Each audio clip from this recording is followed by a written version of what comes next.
Hi friends, welcome back to our channel. இன்றைக்கி நம்ம என்ன பார்க்க போகிறோன்னா, ஒரு பிரேக்ஃபாஸ்ட் ரெசிபி தாங்க பார்க்க போகிறோம்.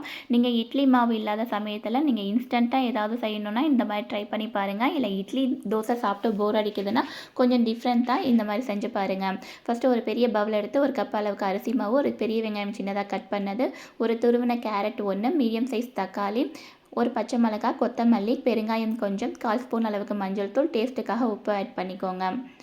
நீங்கள் குழந்தைங்களுக்கு கொடுக்குறதா இருந்தால் பச்சை மிளகாவை ஸ்கிப் பண்ணிக்கலாம். இப்போ தண்ணி எதுவும் சேர்க்காமல் ஃபஸ்ட்டு எல்லாத்தையும் மிக்ஸ் பண்ணிக்கலாம். அதுக்கப்புறம் கொஞ்சமாக தண்ணி சேர்த்து நீங்கள் சப்பாத்தி மாவு பிசைகிறது மாதிரி பிசைஞ்சு எடுத்துக்கோங்க.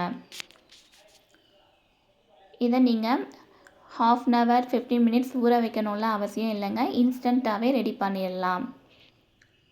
நீங்கள் ஈவினிங் ஸ்கூல் விட்டு வர குழந்தைங்களுக்கு ஸ்நாக்ஸ் ரெசிப்பியாகவும் இதை கொடுத்து பாருங்கள். கண்டிப்பாக விரும்பி சாப்பிடுவாங்க.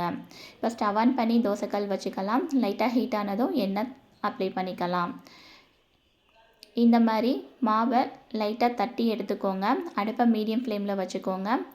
உங்களுக்கு இந்த மாதிரி தட்டுறதுக்கு வரலைன்னா ஒரு பால் கவர் இல்லைன்னா எண்ணெய் கவரில் லைட்டாக ஆயில் அப்ளை பண்ணிவிட்டு தட்டிட்டு அதுக்கப்புறம் தோசைக்கல்லில் சேர்த்துக்கோங்க.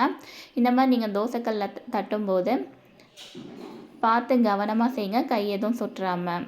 ஃபஸ்ட்டு 1 டைம் சைடு நல்லா எண்ணெய் அப்ளை பண்ணிவிட்டு அடுப்பை மீடியம் ஃப்ளேமில் வச்சு ஒரு 5 minutes வேக வச்சுட்டு திருப்பி போட்டுக்கோங்க. அப்புறம் இன்னொரு சைடும் ஒரு 5 minutes வேக வச்சுக்கோங்க.